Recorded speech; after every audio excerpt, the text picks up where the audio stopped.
어느 흐린 날, 그날 아침은 내가 혼자 방에 앉아 있었다. 아내가 세상을 떠났다는 전화가 걸려왔을 때 내 손은 떨리고 있었다. 60년을 함께 살아온 사람이 이제 세상에 없다는 사실이 믿기지 않았다. 내 머릿속은 하얗게 변하고 가슴은 숨을 제대로 쉴 수 없을 만큼 답해져 버렸다. 마치 숨을 제대로 쉴 수 없을 정도로 가슴이 막힌 것 같았다. 그저 정신을 차리려고 했었지만 내 몸은 마치 얼어붙은 듯 멈춰 있었다. 겨우 정신을 가다듬고 나서 아들에게 전화를 걸었다. 아들은 금방 올 거라고 말했지만 며느리의 소식은 들리지 않았다. 점점 불안해지기 시작했다. 차가운 의자에 앉아 아내가 자주 쓰던 손수건을 꽉 쥐고 있었다. 그 손수건에는 아내의 향기가 가득했다. 아내와 나는 어릴 적부터 함께 의지하며 살아왔다. 전쟁의 흔적이 가시지 않았던 그 시절, 우리가 만났을 때 서로에게 가진 것이라고는 아무것도 없었다. 단지 서로를 향한 신뢰와 사랑뿐이었다. 그런 우리가 함께 해온 60년은 정말 힘든 시절도 있었고 종종 다투기도 했지만 결국 우리는 서로의 한 부분이 되어 함께 버텨왔다. 아내는 누구보다도 나를 세심하게 돌보았고 나 역시 그녀의 손을 놓지 않았다. 그런데 그녀가 세상을 떠났다는 사실이 여전히 믿기지 않았다. 자꾸만 아내가 나에게 밥 먹었냐? 고 물을 것 같은 느낌이 들었다. 그럴 때마다 다시 한번 그녀의 부재를 실감하게 되었다. 그렇게 시간이 흘러 아들이 병원 복도 끝에서 달려왔다. 숨을 고르며 다가오는 아들의 얼굴이 심상치 않았다. 무언가 말하려는 듯 입술이 떨리고 있었다. 나는 아들에게 물었다. 민지는 안 왔니? 아들은 고개를 돌리며 작은 목소리로 중얼거렸다. 아버지, 민지가 못 온대요. 그 순간 내 심장은 무겁게 내려앉았다. 내가 궁금했던 것은 며느리가 시어머니 장례식에 올 수 없는 특별한 이유가 있냐는 것이었다. 그러나 아들의 표정이 모든 것을 말해주고 있었다. 그는 무언가를 숨기고 싶어 하는 듯 했지만 결국 모든 걸 털어놓았다. 해외여행 일정이 있어서 취소하기 어렵다고 하더라고요. 내 몸에 차가운 기운이 스며들며 등줄기를 타고 올라갔다. 아내가 떠났다는 사실이 이렇게 중요한 순간에도 며느리는 해외여행을 우선시한다는 것이 믿기지 않았다. 내 귀는 잠시 멍해졌다. 기가 막혀서 정말로 말문이 막혔다. 그러나 그때 아들이 주머니에서 휴대폰을 꺼내며 스피커폰으로 통화 소리가 흘러나왔다. 아니, 이미 예약한 지 오래됐고 환불도 안 된다고. 어차피 사람들 많이 오잖아. 그러면 된 거 아니야. 바로 그 순간 며느리의 목소리가 들렸다. 시어머니와 나는 그리 가깝지도 않았어. 나에게 해외여행이 훨씬 중요해. 그 말이 내 귀를 쳤다. 가슴이 찢어지는 듯한 느낌이었다. 60년을 함께한 아내의 마지막을 이렇게 가볍게 대하다니 이게 믿기지 않았다.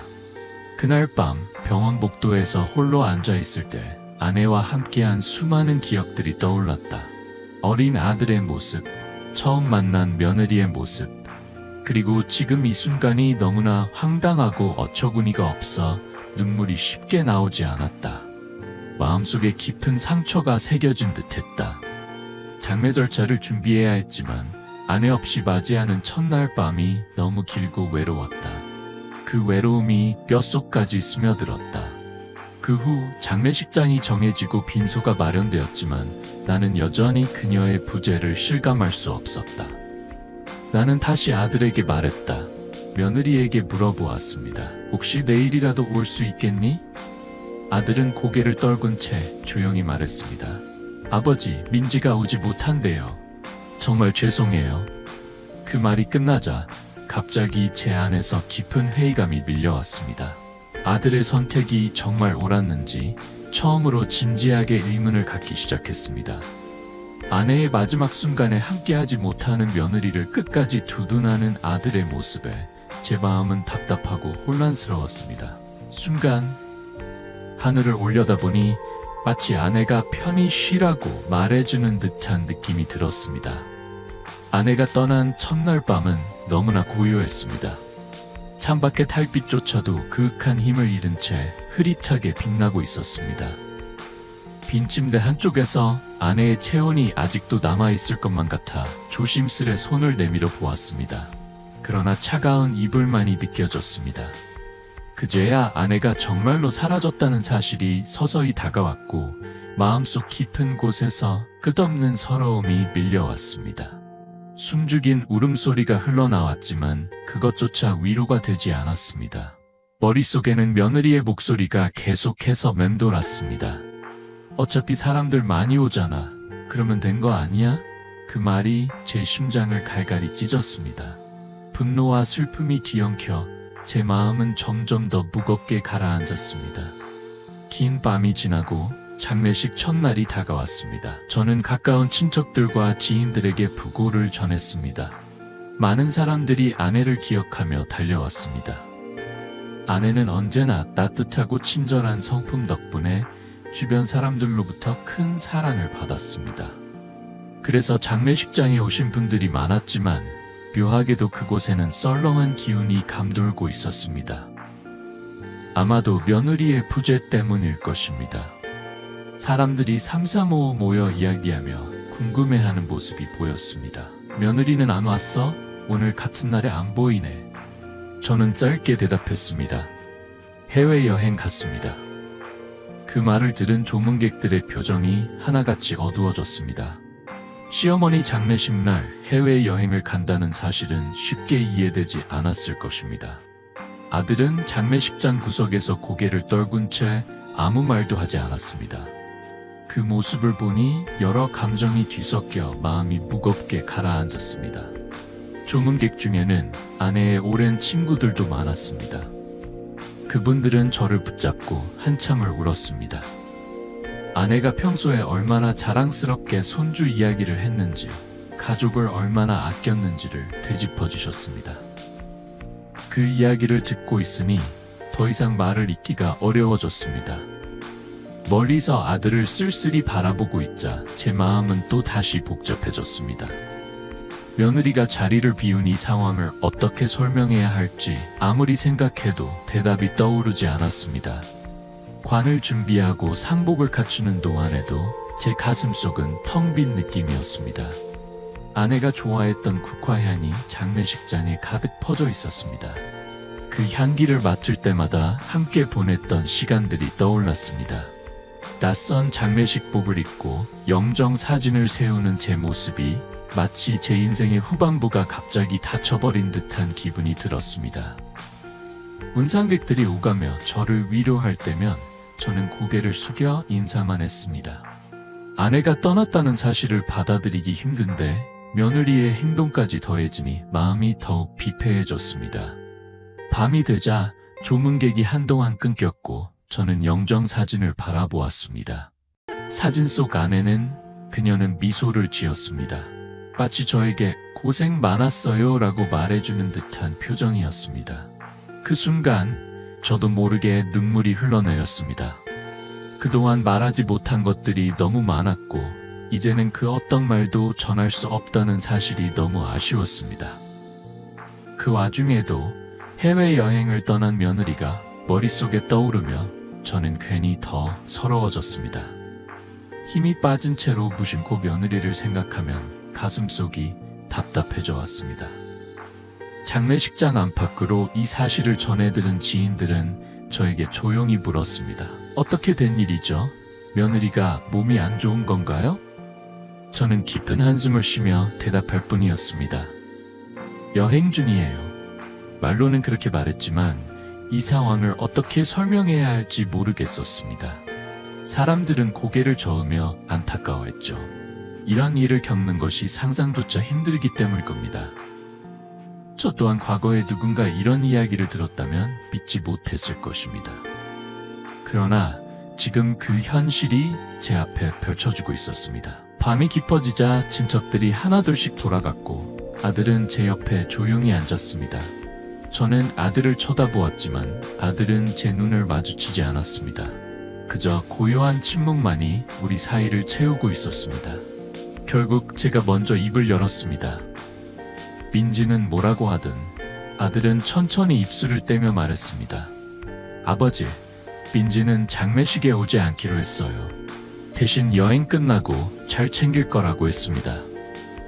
그 말을 들은 순간 제 안에서 분노가 치밀어 올랐지만 저는 소리를 내지 않았습니다. 아내의 영정 앞에서 감정을 억누르려 애썼기 때문입니다. 그 대신 아들에서 서서히 멀어지는 느낌이 들었습니다. 아들과의 관계 속에 보이지 않는 벽이 생긴 듯 했습니다. 장례식이 끝나가고 있는데도 며느리의 모습은 여전히 보이지 않았습니다. 장례식 둘째 날, 여전히 그녀는 나타나지 않았습니다. 저는 가까운 친척들에게 죄송스러워 고개를 들 수 없었습니다. 그때 작은 조카가 다가와 스마트폰을 내밀었습니다. 작은 아버지, 이거 좀 보세요. 화면 속에는 며느리의 소셜미디어 사진이 있었습니다. 해변에서 칵테일을 들고 웃고 있는 며느리의 모습이 담겨 있었죠. 태그에는 발리에서의 완벽한 휴가라고 적혀 있었습니다. 거기에 달린 댓글들을 보니 누군가가 물었습니다. 시어머니 장례식 아니었어? 며느리는 아무렇지도 않게 답글을 남겼습니다. 별로 안 친해서 상관없어요. 나도 내 인생 살아야죠. 그 문장을 보자 제 속에서 뭔가가 부서지는 듯한 느낌이 들었습니다. 아내가 생전에 며느리를 얼마나 아꼈는지 떠올리며 그 모습이 믿기지 않았습니다. 그럼에도 불구하고 며느리는 장례식 날 마음껏 여행을 즐기며 그 모습을 자랑하듯 공개하고 있었습니다. 작은 조카는 저를 걱정스레 바라보았습니다. 작은 아버지, 이거 그냥 안 보시는 게 나겠어요. 괜히 기분만 상하시잖아요. 하지만 이미 화살은 제 가슴을 꿰뚫고 지나갔습니다. 폰 이상 지우고 싶어도 지울 수가 없었습니다. 그때부터 머릿속은 하얗게 변했습니다. 장례식장에서 울분과 슬픔이 한꺼번에 몰려왔습니다. 저는 아들을 조용히 불러 그 사진을 보여주었습니다. 아들도 놀란 표정을 지었지만 곧 며느리를 옹호하는 말을 했습니다. 아버지, 민지는 그런 의미로 쓴 게 아니에요. 원래 표현을 직설적으로 하는 편이라. 그 순간 아들의 태도는 저에게 더 큰 상처로 다가왔습니다. 장례식에 참석하지 않는 것만으로도 충분히 큰 아픔이었지만 그 태도는 제게 깊은 고통을 안겨주었습니다. 소셜미디어에서 며느리가 어머니의 죽음을 대수롭지 않게 만들어버린 모습을 떠올릴 때마다 제 속은 분노로 들끓었습니다. 어떻게 그런 사람을, 그런 태도를 가진 사람을 여전히 감싸고 있을 수 있을까?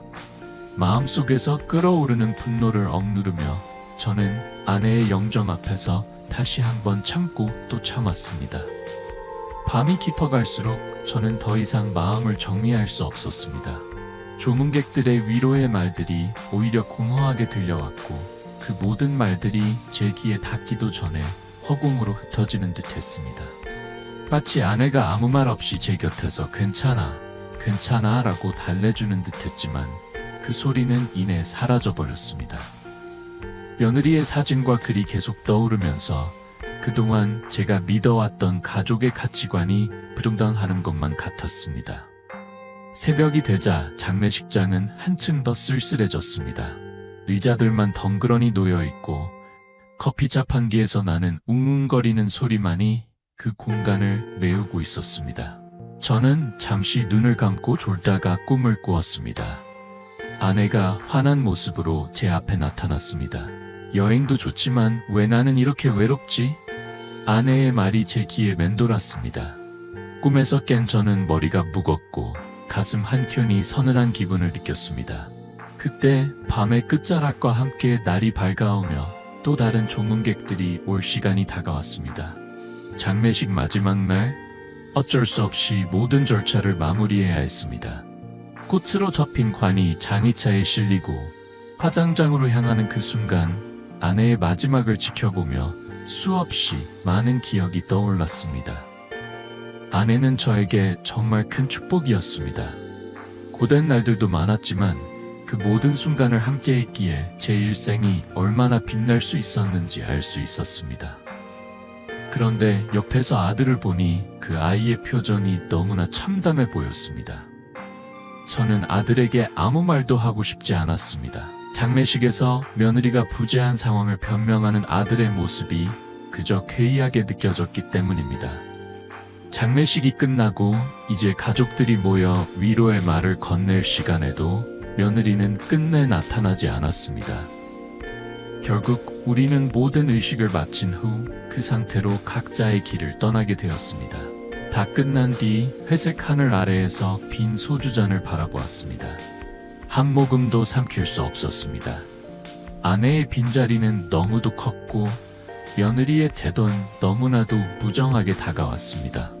머릿속에선 일주일 뒤 집으로 돌아올 며느리를 어떻게 대해야 할지에 대한 답이 떠오르지 않았습니다. 어쩌면 이런 파국은 이미 예고된 일이라도 생각되는 불길한 예감이 들었습니다. 장례식장에서 화장실에 들어가 거울을 마주했을 때 내 얼굴이 너무 낯설었습니다. 눈가에는 깊은 주름이 새겨져 있었고 슬픔과 분노가 얽혀 더욱 탁한 빛을 발산하고 있었습니다. 거울 속의 노인이 정말 나인지 잠시 혼란스러웠습니다. 나는 그저 아내가 그리워졌을 뿐이었습니다. 하지만 아내는 이제 영원히 돌아오지 않습니다. 텅 빈 화장실 벽을 향해 중얼거렸습니다. 여보, 당신이라면 어떻게 했을까? 우리 아들이 이런 선택을 했는데 난 이제 어떻게 해야 좋을까? 거울 속에 나는 아무 대답도 하지 않았습니다. 그 순간 나도 모르게 손이 주먹을 쥐고 있었습니다. 며느리의 사진과 글이 계속 머릿속을 맴돌았고 그 분노는 가라앉지 않았습니다. 그날 머릿속에서는 한 가지 질문만이 계속해서 떠나지 않았습니다. 이런 사람을 정말 내 가족으로 받아들여야 할까? 내 아들에게 맞는 배우자가 맞을까? 그 의문과 후회는 깊게 얽혀 머릿속을 어지럽혔고 그로 인해 마음속에선 무언가가 무너지듯 아픔이 몰려왔습니다.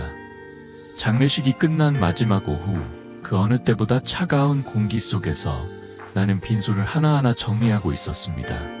아들은 내내 입을 다문 채 죄스러운 표정만 짓고 있었습니다. 그 모습이 너무나 안타까웠고 멀리서 밖을 바라보니 하늘은 잔뜩 흐려있고 마치 비가 내릴 듯한 기운이 감돌았습니다. 하지만 그 순간 내가 해야 할 일은 너무 많고 그 모든 게 내게 버겁게만 느껴졌습니다.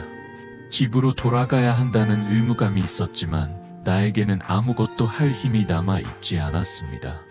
그날 저녁 친척들이 한자리에 모여서 함께 식사를 하자고 제안했지만 그 제안에 응할 마음은 전혀 없었습니다.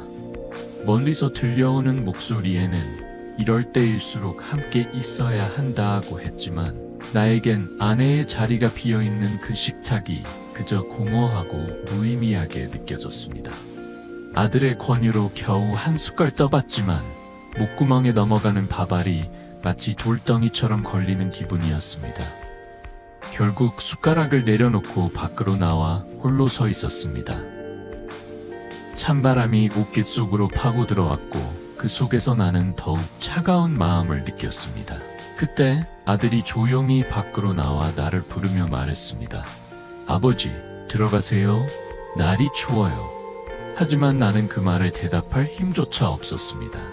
아들조차 믿을 수 없는 상황이었기에 아내가 떠나고 며느리의 태도가 나를 충격에 빠뜨린 그 모든 일이 뒤엉켜 이제 나는 누구의 말도 귀에 들리지 않았습니다. 마음속 깊은 곳에서는 오직 아내의 목소리만 들을 수 있으면 좋겠다는 바람만이 떠올랐습니다. 그러나 현실은 너무나 냉정했습니다. 며칠 후 며느리가 돌아온다는 사실에 내 마음은 복잡하기만 했습니다. 그럼에도 나는 아무 말도 하지 않았습니다. 아들과 더 이상 상의할 힘도 없었고 어차피 그 아이는 며느리 편을 들 것이 분명했기 때문입니다. 이제 나는 아내를 잃은 슬픔과 며느리에 대한 분노, 아들에 대한 실망감이 얽혀있는 상태였습니다. 장례식이 끝났다고 믿을 수 없을 만큼 내 마음속에는 풀리지 않는 문제들이 쌓여 있었습니다. 하지만 한 가지는 분명하게 느껴졌습니다. 며느리가 보여준 이번 행동을 통해 나에게 어떤 메시지를 던진 것 같았습니다. 그 메시지는 분명히 나는 내 인생을 살고 있다. 당신들의 가족과는 아무 상관없다는 선언 같았습니다. 그 문장이 머릿속에서 계속해서 맴돌았고 그 여파로 내 마음속에서 무언가가 서서히 왜곡되고 있다는 느낌을 받았습니다. 나는 홀로 앉아 깊은 어둠 속에서 그 생각에 잠겨 있었습니다. 방 안은 캄캄하고 오직 사진만이 희미하게 빛을 내고 있었습니다. 양초의 불빛 속에서 비친 아내의 미소가 너무나 서글프게 느껴졌습니다. 어느 순간 나는 무심코 아내의 손수건을 꺼내어 입 가까이 대어 보았습니다. 희미하게 남아있는 비누 향기가 가슴 깊숙이 스며들며 다시금 아내가 곁에 있었다면 이 상황에서 어떻게 반응했을까 하는 생각이 들었습니다. 아내라면 아마도 끝까지 며느리를 이해하려 했을지도 모릅니다. 하지만 지금의 나는 내 스스로도 제대로 추스르지 못할 만큼 무너져 있었습니다. 새벽이 되어 잠이 들었지만 꿈속에서도 아내는 나타나지 않았습니다. 차라리 꿈에서라도 아내를 만나고 싶었지만 그마저도 허락되지 않았습니다. 밤이 찾아오면 그저 며느리가 해변에서 웃고 있는 모습이 머릿속에 떠올라 자주 잠을 깼습니다. 그때마다 내 마음속에서는 분노가 깊어지는 것을 느꼈습니다. 시간이 지나고 아들은 여전히 내게 연락을 기다리는 듯 했지만 나는 그저 침묵을 지켰습니다. 더 이상 무엇을 말한다고 해서 상황이 나아질 거라는 생각이 들지 않았습니다. 그동안 쌓인 배신감과 충격은 내 마음을 완전히 바꾸어 놓았습니다. 아내를 그토록 가볍게 여기고 그런 며느리를 가족으로 받아들일 수 있을 리 없었습니다. 시어머니 장례식이 끝나기도 전에 며느리가 해외에서 행복을 자랑하며 찍은 사진이 뇌리를 떠나지 않았습니다. 그 장면과 함께 아들이 내 귀에 맴도는 말을 떠올렸습니다. 민지가 그런 의미로 한 건 아닐 거예요. 정말 그 말이 진심이었을까? 제 눈에도 아들은 이미 며느리의 행동이 선을 넘었다고 느끼고 있었을 겁니다. 그럼에도 아들은 애써 아내를 감싸려 했고 그 모습에 나는 더 이상 어떻게 반응해야 할지 알 수 없었습니다. 아내의 죽음이 남긴 슬픔보다 며느리의 태도로 인한 상처가 내 마음을 더욱 크게 아프게 했습니다. 그날 며느리의 소셜미디어 사진을 본 순간 모든 것이 뒤집어진 듯한 기분이 들었습니다. 그날 이후로 우리 가족의 평온했던 일상은 다시는 예전 같지 않을 것이라는 예감이 들었습니다. 어쩌면 이 일이 작은 불씨가 되어 더 큰 폭풍을 일으킬지도 모른다는 생각도 들었습니다. 하지만 그때까지도 나는 어떤 선택을 해야 할지 확신이 서지 않았습니다. 친척들이 지나가면서 내 얼굴이 너무 안 좋다고 걱정해 주었지만 나는 그들의 말에 대답할 힘도 없었습니다. 아내가 없는 세상에서 그리고 내가 가족이라고 믿었던 이들로부터 받은 배신감이 너무도 큰 상처로 남았습니다. 한편으로는 아직도 아내가 문을 열고 들어올 것만 같은 기분이었지만 현실은 그녀가 영원히 사라졌다는 사실을 점차 받아들이게 했습니다. 그 사실이 나를 점점 무너뜨렸습니다. 그러나 사실은 점점 명확해졌습니다. 내게 남은 것은 아내의 추억과 그로 인해 떠오르는 분노와 상처뿐이었습니다. 며느리의 소셜미디어를 마지막으로 확인한 후 나는 그 모든 것을 접었습니다. 더 이상 내 마음을 소모해봐야 얻을 수 있는 건 아무것도 없다는 걸 깨달았기 때문입니다. 아들의 위로도 내게는 그저 공허하게 느껴졌고 허탈감과 씁쓸함만이 내 가슴 속에서 맴돌았습니다. 그렇게 나는 조용히 시간을 보내며 아내의 장례 절차를 마무리했습니다. 사람들은 내가 빨리 일어서야 한다고 말했지만 나는 그럴 수 없었습니다. 며느리의 존재는 여전히 가시처럼 내 마음속에 박혀 있었고 나는 그 가시를 어떻게든 뽑아낼 방법을 고민하기 시작했습니다. 아내를 잃은 슬픔이 크긴 했지만 며느리의 행동에 대한 분노는 점점 커져만 갔고 그것이 언젠가는 폭발할 것만 같았습니다. 장례를 마친 뒤 나는 아내의 사진을 품에 안고 천천히 걸어 나왔습니다. 그 어둠 속에서 불안과 분노가 내 주변을 맴도는 것을 느꼈고 그 순간 내 마음 한 구석에서 결심이 싹 트고 있었습니다. 아직은 그 결심을 구체화할 수 없었지만 내 안에서 무언가가 변하고 있음을 확실히 느꼈습니다. 내 마음속에서는 하나의 확신이 자리 잡고 있었습니다. 며느리에게 받은 상처를 덮어두기에는 너무나 깊고 그것을 쉽게 잊을 수는 없을 것이다. 어떤 형태로든 어떤 결과가 따라오더라도 그 상처는 그냥 지나갈 수 없을 거라고 확신했어요. 그 후 폭풍이 어떤 모습으로 어느 정도로 다가올지 예측하기는 어려웠지만 한 가지 분명한 것은 있었습니다. 내 인생에서 가장 귀하고 소중했던 사람의 마지막을 이렇게 저버린 대가가 결코 가볍게 끝나지 않을 것이라는 점이었죠. 그렇게 내 마음속의 문은 서서히 닫히고 있었습니다. 아내를 잃은 슬픔과 며느리가 남긴 배신감이 동시에 내 마음을 차지하며 그 상처는 깊고도 헤어나오기 힘든 곳까지 퍼져가고 있었죠.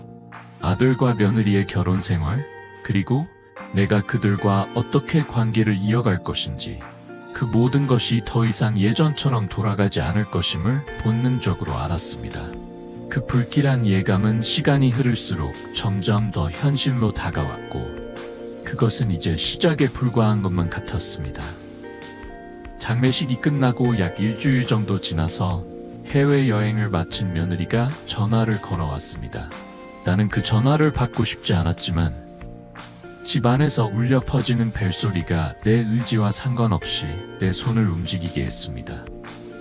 아버님, 저 돌아왔어요. 잠깐 들러도 될까요? 그녀의 목소리는 여전히 그때와 같았고 나는 마음속에서 여러 가지 복잡한 감정이 교차했지만 특별히 막을 이유도 없었습니다. 그래서 그저 오세요라고 말했죠. 집안은 여전히 아내의 빈자리가 크게 느껴졌고 공기는 무겁게 가라앉아 있었습니다. 그녀가 오기 전에 나는 서류 더미를 정리하다 말고 아내의 사진을 한번 바라보았습니다. 당신 없는 집에 그 며느리가 온다고? 사진 속 아내는 여전히 온화한 미소를 지으며 나를 바라보고 있었습니다. 그런데 그 미소가 오늘따라 유난히 내 마음을 더 쓸쓸하게 만들었습니다. 시간이 흐르고 현관문이 열리는 소리가 들리자 며느리가 들어왔습니다. 새하얀 셔츠에 꽃무늬 치마를 입고 마치 어떤 축제라도 다녀온 사람처럼 가벼운 발걸음으로 들어섰습니다. 손에 든 상자를 내밀며 말했다. 아버님, 여행 다녀오면서 조금 미안하잖아요. 그래서 쿠키를 구워왔어요. 그녀는 마치 아무렇지 않은 듯 명랑하게 말했지만 그 목소리는 내 가슴 속에서 무언가 끓어오르게 했습니다. 장례식에 오지 않았던 미안함이라니 그 말이 허탈하게 들렸습니다. 그래도 나는 그 쿠키 상자를 받아들였고 그 상자를 며느리가 보는 앞에서 그대로 쓰레기통에 던졌습니다. 이걸 내가 왜 먹어야 하니?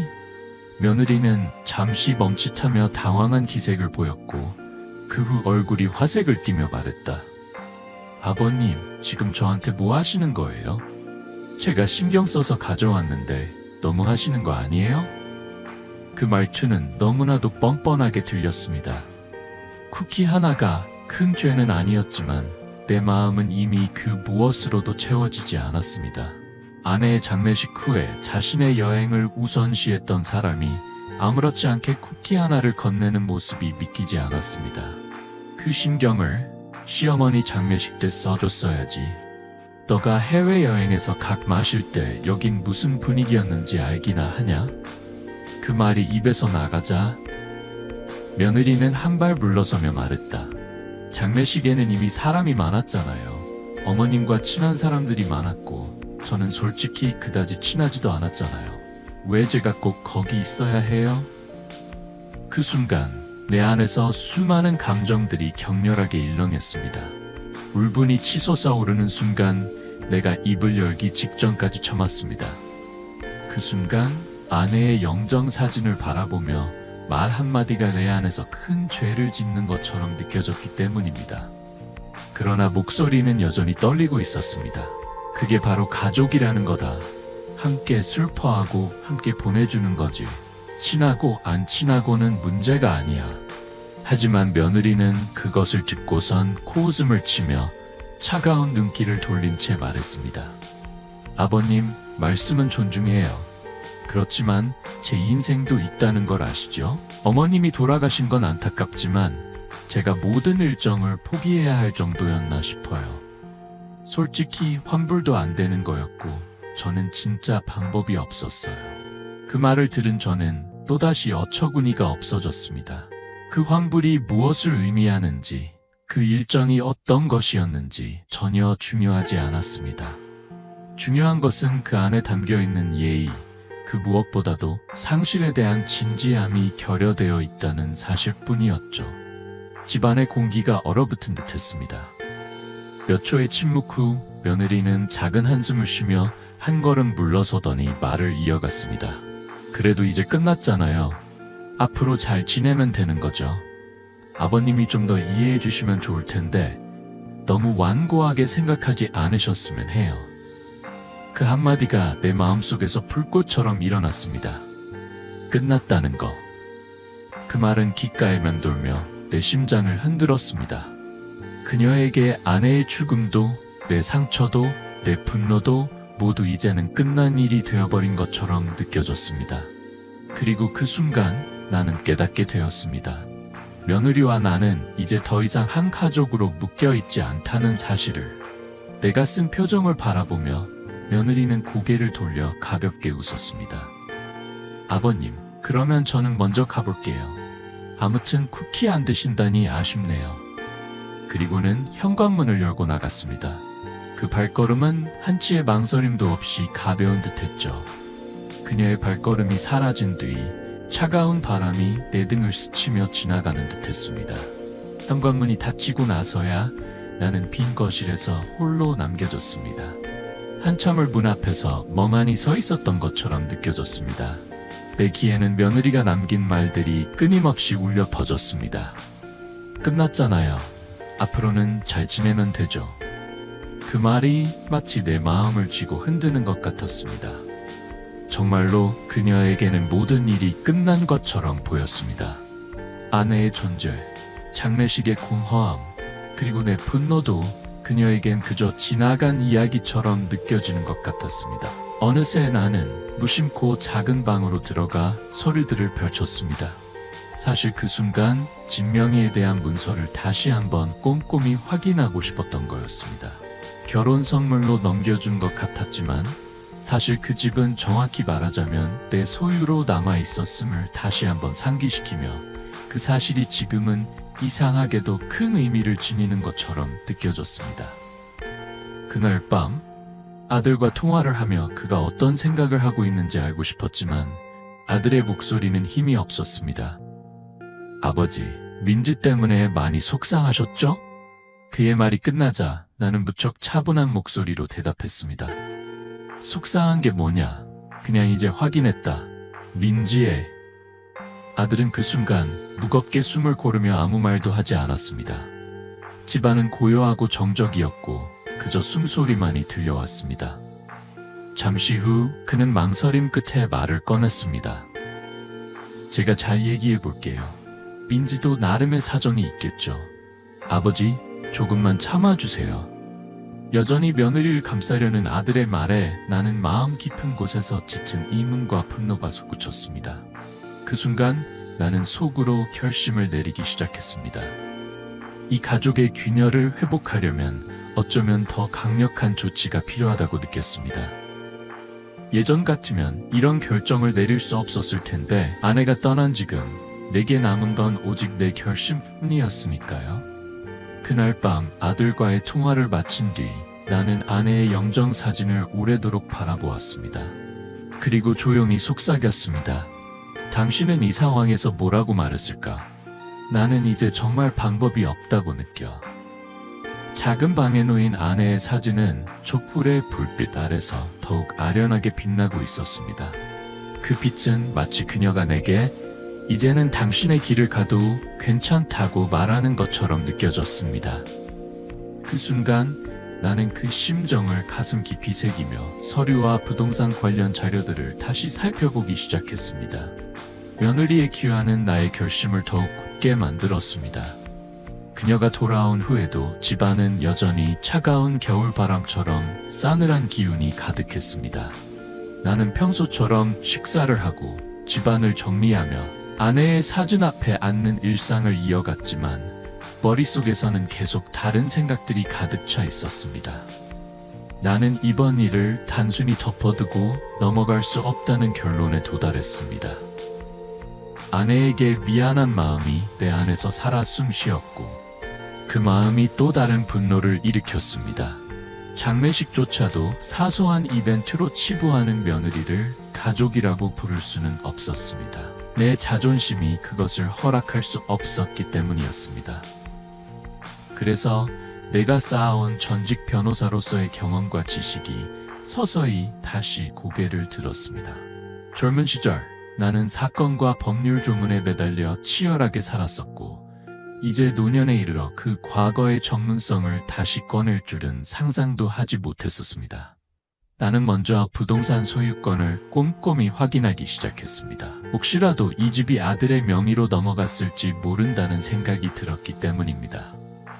서류를 샅샅이 살펴본 결과 다행히 이 집은 여전히 내 소유로 되어 있었습니다. 결혼 선물로 아들에게 주겠다고 말했지만 법적 절차는 완전히 마친 것이 아니었죠. 그들은 단지 내가 허락해서 이 집에서 살고 있을 뿐이었습니다. 이 사실이 내 계획의 기초가 될 것이라는 직감이 들었습니다. 나는 오래된 주소록을 꺼내어 함께 일했던 변호사 동료이자 친구인 김 변호사에게 전화를 걸었습니다. 그는 은퇴했지만 여전히 업계 소식에 밝고 후배들을 통해 최신 법률 정보를 많이 접한다고 알고 있었습니다. 여보게, 김 변호사, 잘 지내고 있나? 수화기 너머로 들려오는 그의 목소리는 반갑고 따뜻했습니다. 하지만 내 목소리는 썩 밝지 않았습니다. 우리 집 이야기를 좀 해야겠네. 다름 아니라 집을 하나 처분하려고. 그 말에 김 변호사는 잠시 놀란 듯한 표정을 지었습니다. 그가 이해할 수 없는 이유는 내가 왜 갑자기 살던 집을 내놓으려는지 이유를 모르기 때문이었죠. 그는 내 사연을 듣기 전까지는 전혀 예상할 수 없었을 것입니다. 그래서 나는 상황을 간단히 설명해 주었습니다. 며느리가 아내의 장례식에 오지 않았고 그로 인해 내가 큰 배신감을 느꼈다는 사실을. 그리고 이어서 덧붙였습니다. 법적으로 문제는 없는지, 만약 내가 이 집을 매각한다고 하면 아들이나 며느리가 이 일을 문제 삼을 수 있을까? 김 변호사는 잠시 생각에 잠긴 후 조심스러운 어조로 대답했습니다. 만약 이 집이 아버님 명의라면 이론적으로는 문제가 없죠. 다만 가족 간의 분란이 심해질 수 있기 때문에 현실적으로는 좀 더 신중을 기하는 것이 좋을 겁니다. 나는 그의 말을 듣고 가볍게 고개를 끄덕였습니다. 이미 분란은 시작되었음을 나는 알고 있었습니다. 집을 지키고 싶어서라기보다는 이제는 그들에게 강렬한 메시지를 주고 싶었고 그런 메시지는 더 이상 참지 않고 확실히 전달해야 한다는 생각이 들었습니다. 아내의 존재를 이렇게 가볍게 여기는 사람들과 과연 앞으로 의미 있는 가족 관계를 이어갈 수 있을지 의심스러웠습니다. 통화를 마친 후 나는 바로 부동산 중개인에게 전화를 걸었습니다. 이 집을 시세보다 약간 낮추더라도 빠르게 처분하고 싶습니다. 그 말에 중개인은 의아해했지만 거래 자체는 얼마든지 가능하다며 동의했습니다. 집 내부도 한번 보여주시고 금방이라도 매물을 올리면 바로 관심을 받을 수 있을 겁니다. 이렇게 구체적인 얘기가 오가면서 내 마음은 점점 더 굳어졌습니다. 아내가 떠난 지금 이 집은 더 이상 추억의 공간이 아니었습니다. 그것은 고통의 근원이 되었고 곳곳에 남아있는 아내의 흔적들은 이제 며느리의 존재로 인해 더럽혀진 것처럼 느껴졌습니다. 물론 판매 과정이 순탄치만은 않을 것이라는 예상을 했습니다. 아들에게 말을 해야 하고 며느리의 반발도 예상되었습니다. 그러나 나는 그 모든 것을 참으며 가만히 있을 수 없었습니다. 아내에 대한 예의는 그것이 아니라는 생각이 들었습니다. 나는 아내와 함께한 지난 날들을 떠올리며 이 결정을 내리는 것이 옳은 것인지 고민을 계속했지만 어느 순간 확신이 들었습니다. 그래야만 한다. 더 이상 내가 한 사람들과 함께 웃으며 살 수는 없다는 생각이었습니다. 어느 날 오후 나는 아내가 자주 앉았던 거실 소파에 앉아 서류철을 펼쳤습니다. 아내가 생전 귀찮아 하면서도 차근차근 정리해둔 서류들을 다시 살펴보았습니다. 그 안에는 결혼 기념일에 적힌 작은 메모도 있었고 아들 출생 당시 발급된 서류도 잘 정리되어 있었습니다.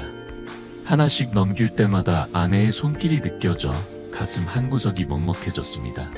그럼에도 나는 결심을 굳히고 마지막으로 필요한 사항들을 체크하기 시작했습니다. 매매 계약을 체결한다면 그들이 해당 날짜에 이 집을 비워야 한다는 점, 아들과 협의할 여지가 있는지, 혹시 추후에 며느리가 소송을 걸어올지에 대비한 시뮬레이션을 머릿속으로 그려보았습니다. 마침내 나는 확신을 가지게 되었습니다. 이 계획은 결코 복수를 위한 것이 아니라는 점, 아들에게도 깨달음을 주기 위한 것이며 나 자신도 새로운 출발을 위한 결단이라고 느꼈습니다. 그 다음날 김 변호사를 직접 만나기로 했습니다. 좀 더 구체적으로 어떻게 진행할지 협의하기 위해서였죠. 오랜만에 정장을 꺼내 입고 집을 나서려는데 거울 속에 비친 내 모습이 낯설게 느껴졌습니다. 마치 예전의 나, 어느 젊은 날의 자신감이 가득한 모습처럼. 사건을 맡았을 때 내 눈빛이 다시 살아난 듯한 느낌이 들었습니다. 그 순간 나도 이제 이런 표정을 짓게 될 나이가 되었구나 싶었고 그 생각이 묘하게 씁쓸하게 다가왔습니다. 김 변호사의 사무실에서 차를 나누며 이야기를 나누었지만 그는 여전히 내 결정을 말리고 싶어 하는 기색이 역력했습니다.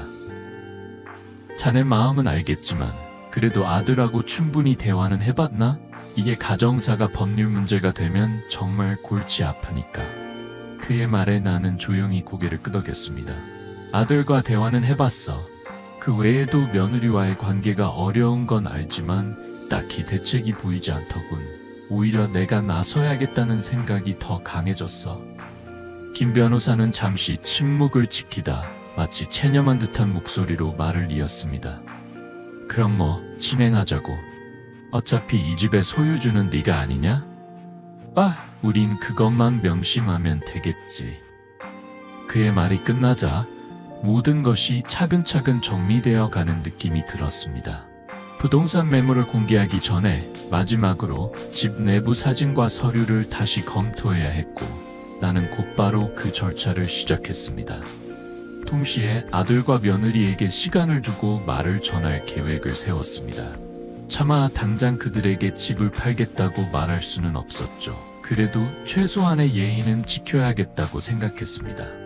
이 모든 준비를 하면서 내 마음은 시시때로 떨렸습니다. 아내가 나를 보고 있다면 과연 지금의 나를 어떻게 생각할지 궁금했죠. 하지만 장례식에 오지 않았던 며느리에 대한 서운함과 분노가 기름처럼 타오르면서 나는 잠시라도 물러설 여유가 없다는 것을 확신했습니다. 집으로 돌아와 잠시 아내의 사진 앞에 앉았을 때 그날따라 사진 속 아내의 표정이 왠지 더 슬퍼 보였어요. 나는 조용히 속으로 내뱉었습니다. 당신도 이 상황이 몹시 안타깝지. 하지만 나도 이대로는 못 견디겠어. 그 말은 허공에 흩어졌고 나는 잠시 후 창밖을 바라보았습니다. 해가 저물어가고 있었고 무언가 거대한 폭풍이 다가오는 듯한 묘한 기운이 감돌았죠. 아마도 그것은 내 기분 때문일 수도 있지만 앞으로 이 일이 어떻게 전개될지 모른다는 불안감이 내 마음을 압도하고 있었습니다.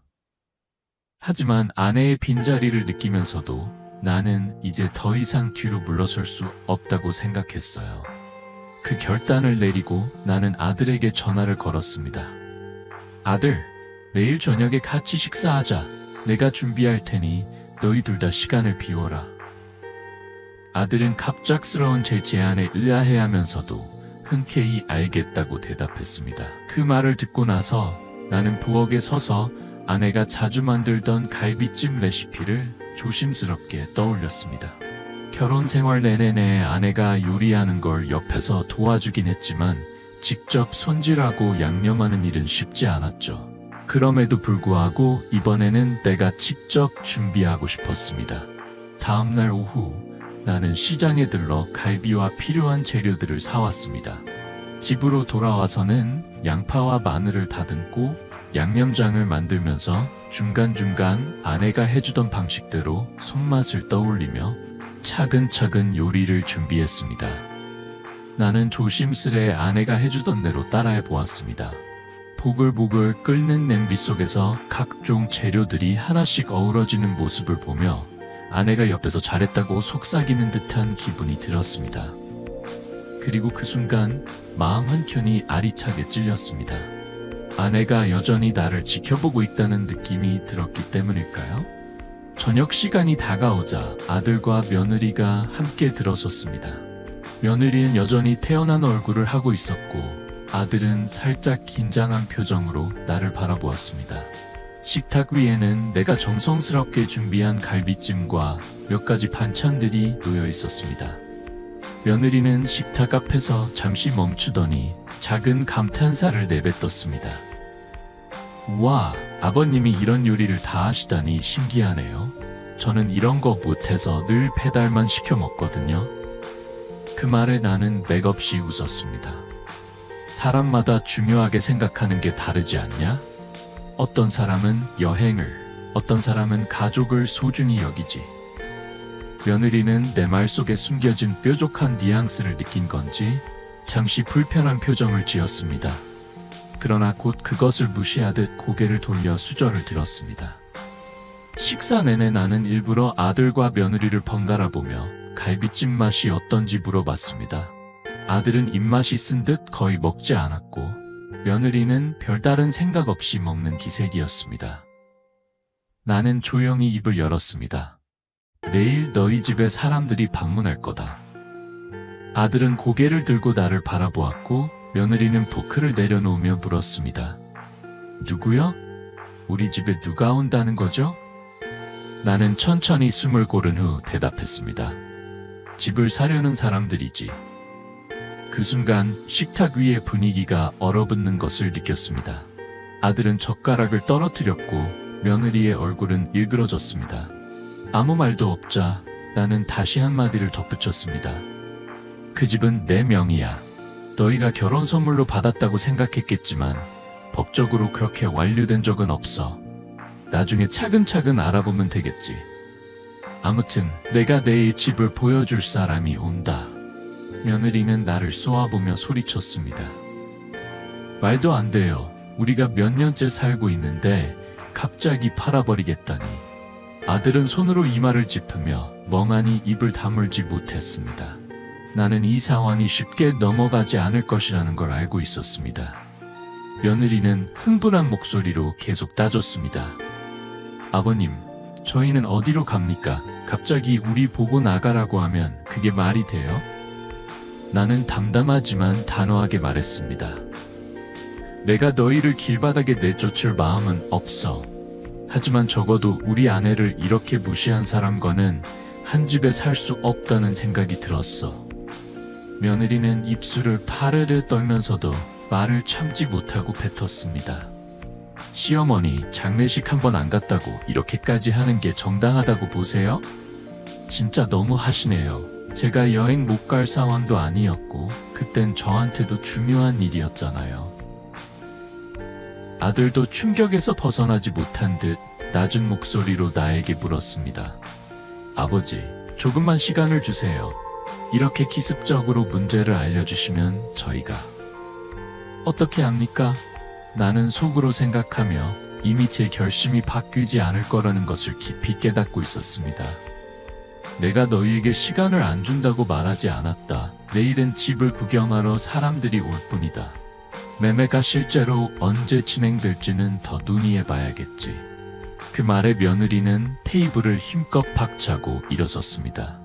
그녀의 얼굴은 붉어져 있었고 분노가 격하게 피어올랐습니다.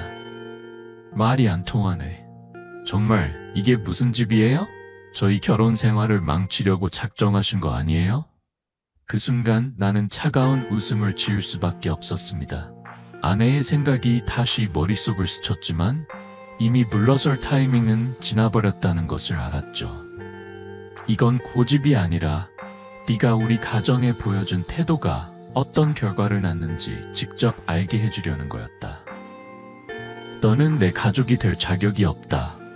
며느리는 더 이상 참지 못하고 큰 소리로 외쳤습니다. 그게 얼마나 편협한 생각인지 아세요? 시간이 지나면 다 해결될 문제를 굳이 이렇게 키우다니 정말 어이가 없네요. 그날 저녁 식탁 위에서 벌어진 갈등은 한참 동안이나 사그라지지 않았습니다. 아들은 다급하게 저와 며느리를 번갈아 달래었지만 분위기는 이미 걷잡을 수 없이 흘러갔습니다. 나는 한 발도 물러서지 않았고 며느리는 거칠게 말하며 자리를 박차고 안방으로 들어갔습니다. 결국 갈비찜은 다 식어버렸고 나는 고개를 떨군 아들에게 조용히 말했습니다. 그래도 널 위해 일정 부분은 준비해둘 테니 너무 겁먹지 마라. 하지만 난 이 집을 팔 거다. 너 역시 어머니의 장례식에 불참한 너의 아내를 묵인냈다는 사실. 나는 쉽게 용서할 수 없어. 아들은 아무 말도 하지 않았습니다.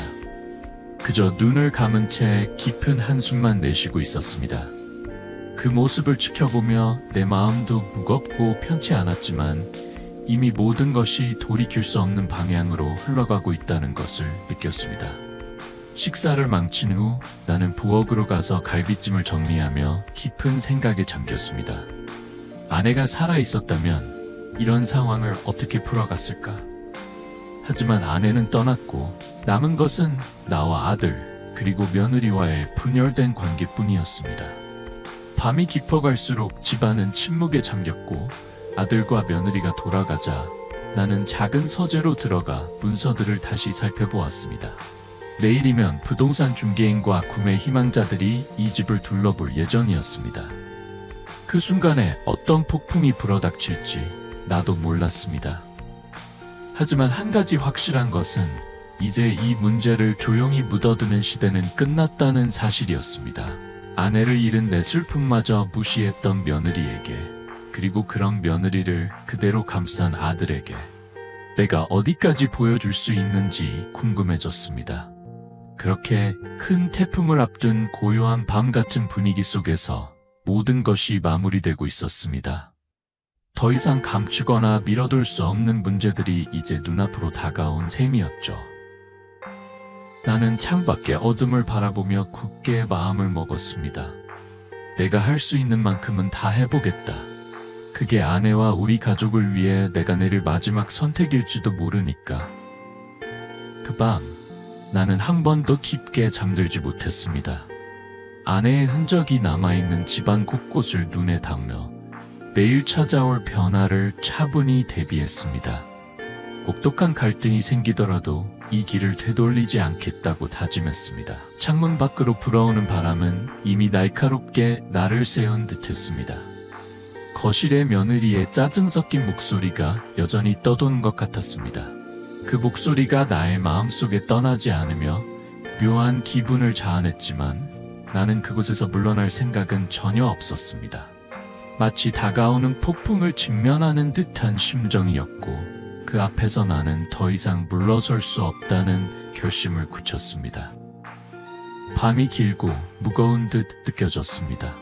이제 내일이 오면 부동산 중개인과 집을 보고자 하는 손님들이 도착할 것이고 그 순간이 이 집에서의 마지막 평온을 깨뜨릴 것이라는 사실을 나는 알고 있었습니다. 그러나 그것도 피할 수 없는 과정이라고 생각했습니다. 저는 잠시 아내의 사진 앞에 서서 그 미소를 마음 깊이 새겼습니다. 내일이면 우리 아들 집에 사람들이 들어온다. 이제는 이 결정을 해야 할 때인 것 같다. 말없이 빛나는 영정 사진을 뒤로 하고 나는 서재로 돌아와 하루를 정리했습니다. 마치 전쟁을 앞두고 전열을 가다듬는 군인처럼 나는 눈을 감았다 떴다를 반복하며 마음을 다잡았습니다. 조금이라도 흔들리는 기색을 보이면 안 된다고 스스로를 다잡았습니다. 아무것도 확정된 것은 아니었지만 이미 모든 것이 굴러가기 시작했다는 강한 느낌이 들었습니다. 창밖을 바라보며 나는 결심을 굳혔습니다. 언젠가 이 일이 어떤 결말을 맞이하든 나는 후회 없이 임할 것이다. 그렇게 다짐하며 나는 내일을 준비했습니다. 다음날 아침 부동산 중개인과 집을 보러 오는 몇몇 사람들이 아들 집에 올 예정이었습니다. 나는 일찍 집을 나서 사전에 약속된 시간에 맞춰 아들 집으로 향했습니다. 날씨는 잔뜩 흐려 있었고 바람도 제법 불고 있었습니다. 오늘이 지나면 모든 것이 확실해질 것이라 생각하며 한 걸음 한 걸음이 무겁게 느껴졌습니다. 아들 집에 도착하자 아들과 며느리는 이미 거실에 나와 있었습니다. 아들의 표정은 당혹감으로 가득 차 있었고 며느리는 팔짱을 끼고 불쾌한 표정을 짓고 있었습니다.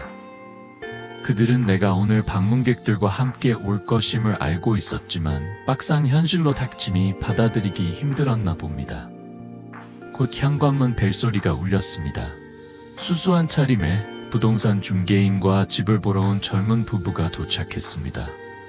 나는 차분하게 문을 열고 그들에게 가볍게 인사를 건넨 후 안으로 안내했습니다. 아들과 며느리는 그 상황을 지켜보았습니다. 아들의 표정에는 여전히 당혹감이 묻어 있었고 며느리는 이미 불쾌한 기색을 감추지 못하고 있었습니다. 아들이 작은 목소리로 물었습니다. 아버지, 이렇게 바로 사람들을 데려오시면 어떡해요? 나는 단호한 어조로 대답했습니다.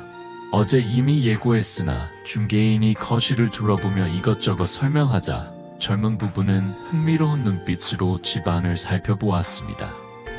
그 모습을 지켜보던 며느리의 얼굴은 분노로 일그러졌습니다. 결국 더 이상 참지 못하고 그녀는 중개인에게 따지듯이 물었습니다. 지금 저 집을 당장 파시다가 가세요. 우린 아직 이사를 갈 계획도 없는데. 중개인은 어리둥절한 표정을 지었지만 이미 집주인이 누구인지 알고 있었기 때문에 굳이 반응하지 않았습니다. 나는 며느리를 외면하며 손님들에게 안방을 보여드리겠다고 안내했습니다. 그 순간 며느리는 화를 억누르며 아들에게 소리쳤습니다. 이게 다 뭐야? 당신은 왜 가만히 있어? 아들은 아무 말 없이 멍하니 앉아 있었습니다. 나는 방으로 들어가 손님들이 창문 너머로 보이는 풍경을 살펴볼 수 있도록 도왔습니다. 안방은 아내와 내가 함께한 추억이 가득한 공간이었지만 지금은 그 감상을 잠시 접어두어야 했습니다. 단단한 마음가짐으로 나는 이 집의 매매를 진행할 결심을 굳혔습니다. 집안을 둘러본 손님들은 중개인과 함께 거실에 모여 이 집의 상태와 가격대에 대해 논의하기 시작했습니다. 분위기는 점점 더 무거워졌고 아들은 마치 가슴이 조여오는 듯한 표정으로 고요히 앉아 있었습니다. 며느리는 중개인을 곁에서 날카로운 시선으로 쏘아보며 불편한 기색을 감추지 못했습니다. 순식간에 상황이 급변하자 며느리가 더 이상 참지 못하고 다시 목소리를 높였습니다. 못 팔아요. 우리가 살고 있는 집이라고요? 시어머니 장례식 때문에 벌어진 일로 이렇게까지 하시는 건 너무하잖아요. 그 말에 젊은 부부 중 한 사람이 곤란한 표정을 지으며 조심스럽게 물었습니다. 저희가 신뢰가 가지 않으시면 정말로 이 집을 팔고자 하시는 건지 확인하고 싶습니다. 나는 그 부부의 불안한 눈빛을 보며 차분한 목소리로 대답했습니다. 걱정 마세요. 이 집은 제 소유입니다. 모든 서류도 확인되었고 문제없이 거래가 가능합니다. 하지만 그 순간 며느리가 폭발하듯 나에게 달려들었습니다. 도대체 왜 이러세요? 제가 해외여행 간 거 그게 그렇게 큰 죄입니까? 지금 와서 이렇게 복수하려고 하는 건 너무 유치한 거 아니에요? 나는 잠시 한숨을 내쉬며 그녀의 시선을 똑바로 응시했습니다. 복수가 아니라 내 마음을 지키는 거지. 네가 우리 아내와 우리 가족을 어떻게 생각하는지 이미 알았으니까.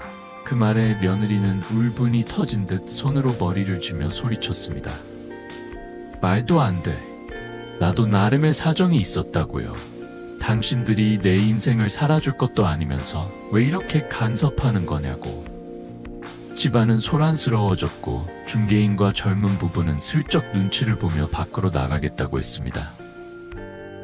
매매 의사는 확실하니 일단 조금 더 서로 이야기해보자는 제안입니다. 라고 말하며 자리를 떠났습니다. 아들은 한숨을 내쉬며 고개를 떨군 채 말했습니다. 아버지, 이렇게까지 할 필요가 있을까요? 민지도 잘못한 건 알지만 시간이 지나면 나아질 수도 있잖아요? 나는 지친 목소리로 대답했습니다. 장례식 때 너는 뭐 하고 있었니? 너희 엄마가 마지막 길을 떠날 때 내 아내는 해외여행에서 즐거워하며 사진을 찍고 있었다. 그때 나는 무슨 생각을 했을 것 같아? 아들의 얼굴이 일그러졌고 팔짱을 낀 채 여전히 흥분을 가라앉히지 못한 모습이었습니다. 그래서 결국엔 이혼까지 시키려고 작정하신 거냐고요? 집을 팔면 저희는 어디 가서 살아요? 진짜 너무하시네요. 아들의 말에 나는 허탈하게 웃었습니다. 민지, 네가 말했지. 어차피 너와 나는 가까운 사이가 아니라고. 그러니 이 집도 너와는 상관없는 집이야. 난 이제 내 방식대로 정리할 생각이다. 며느리는 얼굴이 창백해지며 거칠게 소파를 걷어차듯 지나갔습니다. 그 소리가 텅 빈 거실에서 울려 퍼졌습니다. 나는 잠시 입술을 깨물며 정막 속에 고요히 앉아 있었습니다. 아들은 완전히 풀이 죽은 상태로 그 자리에 앉아 있었고 며느리는 분노에 차서 방문을 세게 닫아버렸습니다. 거실에는 쓸쓸한 정적만이 가득히 채워져 있었습니다. 공기만이 남아 있었고 그 속에 뼈저린 침묵이 가득히 퍼져 있었습니다. 결국 나는 아들에게 마지막 말을 건넸습니다. 네가 정말 현명한 사람이라면 민지와 어떻게 살아갈지 진지하게 고민해봐라. 이건 단순히 장례식 한번 불참한 문제가 아니다. 아들은 아무 말 없이 고개만 끄덕였고 우리는 서로의 마음이 엇갈리고 있다는 것을 뼈저리게 느끼며 숨막히는 침묵 속에 갇혀 있었습니다. 내 마음도 한없이 무겁고 혼자서 짐을 지고 가는 듯한 기분이었습니다. 그런데도 나는 내일이면 또 다른 구매 희망자가 올지도 모른다는 생각에 서류들을 다시 정리했습니다. 이 집이 팔리면 어떻게 살아갈지 아들과 며느리도 분명 고민이 많을 것입니다. 그러나 나는 이미 돌이킬 수 없는 길을 걷고 있다는 생각을 떨칠 수 없었습니다. 이 집에서 더 이상 행복을 찾을 수 없을 것 같았고 그 사실을 마음속 깊이 받아들였죠. 그날 밤 나는 작은 방으로 들어가 아내의 영정 사진을 어루만졌습니다. 오늘 있었던 소동을 보고 있었다면 아내는 얼마나 마음 아파했을까? 그 질문이 머릿속을 떠나지 않았습니다. 하지만 나는 확신했습니다. 이 결정이야말로 내가 아내에게 해야 할 마지막 의무처럼 느껴졌습니다. 아내를 무시한 사람과 아무 일 없었다는 듯이 지낼 수는 없었으니까요. 그렇게 폭풍이 지나고 정막 속에 스며들어가는 기분이었습니다. 살가운 가족의 온기는 이미 사라졌고 남은 것은 분노와 서글픔뿐이었습니다. 이 끝에 무엇이 기다리고 있을지 모르지만 나는 이미 되돌릴 수 없다고 마음을 다잡았다. 그렇게 다짐하며 내일이 오길 기다렸습니다. 며칠 뒤 예상보다 훨씬 빠르게 집이 매각되었습니다. 중개인에게 의외로 좋은 조건의 제안이 들어왔고 나는 그것을 거절할 이유가 없었습니다. 계약서에 사인을 하는 순간 뭔가 가슴 속에서 뻥 뚫리는 기분이 들기도 했습니다. 하지만 또 한편으로는 싸늘한 허무감이 밀려왔습니다. 이 집에서 아내와 함께 살아온 시간들이 길었기에 그 순간의 공허함은 더욱 크게 느껴졌습니다. 아들은 제게 다시 한번 찾아왔지만 민지는 함께 오지 않았습니다. 아들의 얼굴은 초췌해 보였고 말문을 열기 전 한참을 망설였습니다. 그러더니 조심스레 입을 열었습니다. 아버지, 민지가 이혼을 요구하고 있습니다. 그 말에 나는 이미 어느 정도 예상했던 일이라 담담하게 대답했습니다. 그래, 결론이 그렇다면 너도 할 말이 없냐? 아들은 고개를 숙이며 작게 중얼거렸습니다. 저도 계속 참아왔는데 이제 더 이상 힘들 것 같아요. 민지가 어머니를 대하는 태도부터 시작해서 이 모든 상황이 전부 나는 아들을 오래 바라보며 말없이 그의 고통을 느꼈습니다. 어린 시절부터 착하고 순한 아이였던 아들이 지금 이 순간 얼마나 괴로울지 짐작할 수 있었습니다. 하지만 이미 결과가 이렇게 흘러가고 있다면 오히려 그것이 서로를 위한 길일 수도 있다는 생각이 들었습니다. 어떻게 하든 너의 선택을 존중한다. 너와 민지의 문제는 내가 이래라 저래라 할 수 있는 일이 아니니까. 아들은 잠시 고개를 끄덕이며 한숨을 내쉬더니 무거운 침묵 속에서 어렵게 말을 이어갔습니다. 그동안 아버지가 하신 일들 솔직히 이해 못했어요. 하지만 지금은 조금 알 것 같아요. 민지와 결혼 생활을 이어가도 서로에게 상처만 남을 것 같아서 그게 맞는 선택이었나 싶기도 하고요. 그 말을 들으며 나는 거실 창가에 놓인 아내의 사진을 바라봤습니다. 그녀는 늘 그렇듯 잔잔한 미소를 짓고 있었고 그 미소는 나에게 위로와 함께 깊은 슬픔을 안겨주었습니다. 이제 아내의 그 미소를 생각하며 나는 어떤 선택을 해야 할지 고민을 계속 이어갔습니다. 저는 작은 목소리로 속삭였습니다. 너희 엄마가 지금 지켜보고 있겠지. 그래도 너는 앞으로 더 괜찮아질 거야. 아들은 내 말에 눈을 크게 뜨고 조심스럽게 내 손을 잡았습니다. 아버지, 어머니 빈소에서 제가 더 잘했어야 했는데 정말 죄송합니다. 민지 말고 저도 잘못이 많았어요. 그의 목소리는 떨렸고 얼굴에는 깊은 자책이 묻어났습니다. 나는 아들의 손을 꼭 쥐며 그를 다독였습니다. 사람은 완벽할 수 없단다. 그저 우리가 서로에게 소중한 걸 놓치지 않도록 깨닫는 과정이었을 거야. 그렇게 한참 동안 우리는 아무 말 없이 창밖을 바라보았습니다. 세상은 변하고 있었지만 그 순간만큼은 시간의 흐름이 멈춘 듯한 평온함 속에 있었습니다. 며칠 뒤 아들과 며느리는 각자 새로운 보금자리를 구하기로 결심했습니다. 아들은 따로 원룸을 얻어 당분간 혼자 지내겠다고 했고 며느리는 이미 집을 나가 별거 중이라고 들었습니다. 서로 좋게 끝날지는 알 수 없지만 적어도 더 큰 불행으로 번지기 전에 마무리되는 편이 나을 듯했습니다. 그래야 아들도 새로운 출발을 할 수 있을 테니까요. 저는 여전히 제 집에 남아 있었습니다. 오래된 추억들이 숨쉬는 이곳을 떠날 이유는 없었죠. 그러나 집안을 정리하다 보면 아내의 흔적이 곳곳에서 발견되었습니다. 남겨진 사진들, 손때 묻은 수저와 그릇, 아내가 자주 적어놓았던 장볼 목록까지 그 모든 것들을 차근차근 정리하면서 나는 아내와 함께한 날들을 떠올렸습니다. 한없는 그리움이 북받쳤고 동시에 이제는 지난 날을 추억으로 간직해야겠다는 마음이 들었습니다. 집이 조금씩 정리되면서 마음 한편이 가벼워지는 듯했지만 여전히 가슴속에는 아내를 보내고 장례식에 오지 않은 며느리에 대한 배신감이 남아 있었습니다. 그 과정에서 많은 갈등이 있었지만 결국 나는 이렇게 결론을 내렸습니다. 그날 저녁 창가에 앉아 밖을 바라보는데 문득 아내가 수고했다고 등을 토닥여줄 것만 같은 기분이 들었습니다. 하지만 그 자리에 흐르는 건 고요한 공기뿐이었죠. 그 고요 속에서 나는 묘한 평온함을 느꼈습니다. 이제 정말로 새로운 마음으로 살아가야 할 때가 왔음을 깨달았습니다.